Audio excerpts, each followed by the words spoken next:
Welcome to Soulful Jewish Living, Mindful Practices for Every Day, with me, Josh Feigelson. I'm grateful you're here, and I hope you benefit from our time together. Back in the day, I used to work as the rabbi at Northwestern University Hillel. And while I was there, I was also working on my doctorate, where I studied history of religion and higher education, and specifically the history of Jews and higher education. So one day there's a new president of the university, and to my surprise, he told our group of campus chaplains that he wanted to come to our monthly meeting to have a conversation about religion and higher education. You can imagine I was excited. I'm thinking, yeah, baby, I'm going to show off for this guy. I'm going to drop some serious knowledge. This voice inside me was a familiar one. It was the same voice that, as a kid, led me to be a Hermione Granger type in school. Smart, overachiever, and, as Professor Snape calls her at one point, an insufferable know-it-all. While I had taken my lumps for that over the years, like Hermione, I found the voice was hard to suppress, even as a grown-up. Fortunately, by the time the meeting happened, another voice emerged inside me that wisely counseled a different approach. Josh, it said, maybe take a beat. In other words, shut up for a second. Try to listen before you speak.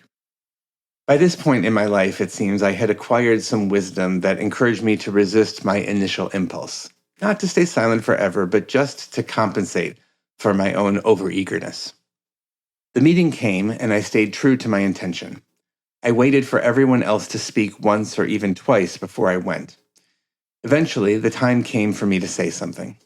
I don't remember what I said, but I'm sure I did, in fact, drop some knowledge about the history of religion and American higher education. But now I did so in a way that was less young Hermione Granger and more a bit of wise old Albus Dumbledore. The meeting ended, and by the time I got back to my office, there was an email in my inbox from the president thanking me for my comments and asking me to meet again soon to follow up on them. It seemed that my intention was a good one and that my actions had paid off. I had done something right. The Torah portion of Vayigash, which we read this week, is the climax of the story of Joseph. Many years after his brothers sold him into slavery and presumed him dead, they encounter Joseph, who is now the second most powerful man in Egypt. Only, plot twist, while Joseph recognizes his brothers, they don't recognize him. It's almost like he's wearing an invisibility cloak. Okay, I'll stop. Anyway, at this point, Joseph has decided to test his brothers by imprisoning one of them on trumped-up charges of theft. And he's demanding that the brothers bring their youngest brother, Benjamin, to exchange for him. Basically, he's putting them in the same position they were in many years earlier and seeing if they've changed. Good news, they have. And the proof comes in a dramatic speech offered by Judah that opens the Torah portion.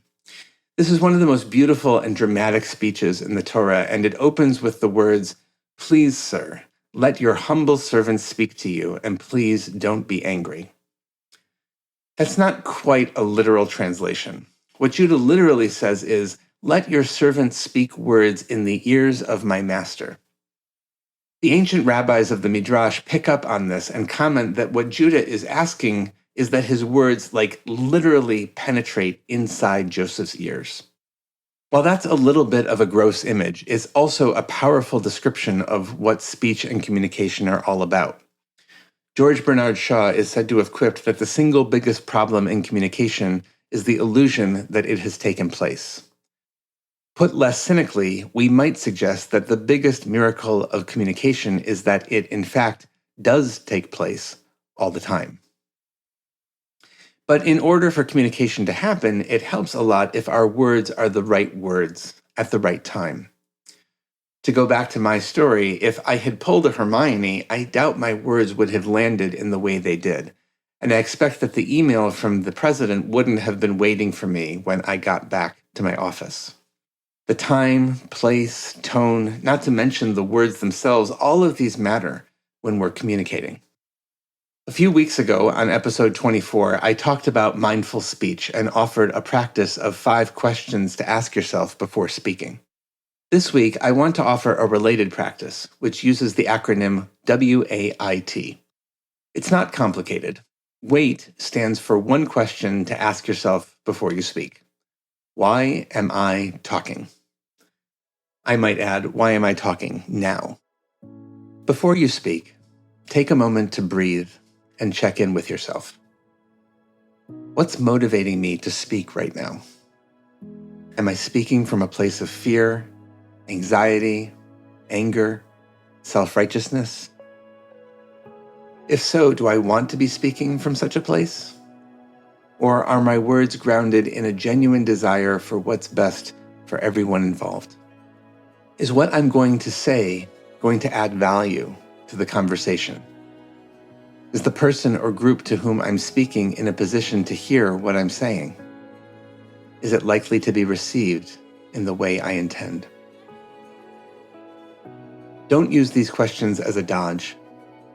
Your words may well be coming from a good and grounded place, and not one of reactivity.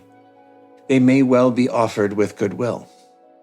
The person or group to whom you're speaking may well be in a good position to hear them. But check in with yourself.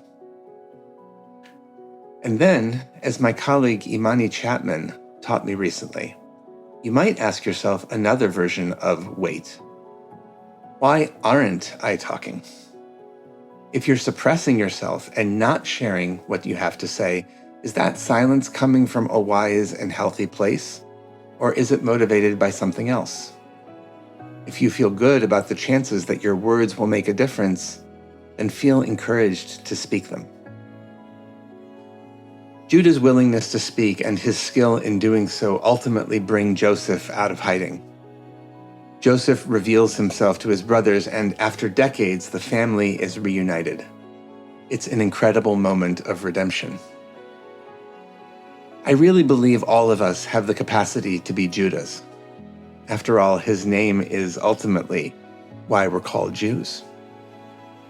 All of us can bring about redemption, healing, wholeness, and peace through our words. And we can do it through being a little more mindful when we speak. Blessings for the journey. Know that I'm on it with you.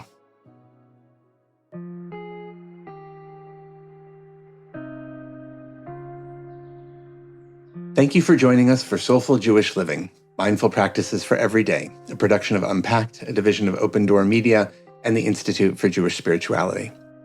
This episode was sponsored by Jonathan and Corey Califer and the Somerset Patriots, the Bridgewater, New Jersey-based AA affiliate of the New York Yankees. If you like this show, subscribe, give us 5 stars, and write us a review on Apple Podcasts. Check out Jewish Unpacked for everything Unpacked related, and subscribe to our other podcasts, and check out the Institute for Jewish Spirituality. Most important, be in touch. Write to me at josh@jewishumpacked.com. This episode was hosted by me, Rabbi Josh Feigelson. Audio was edited by Rob Pera, and were produced by Rifki Stern. Thanks for joining us.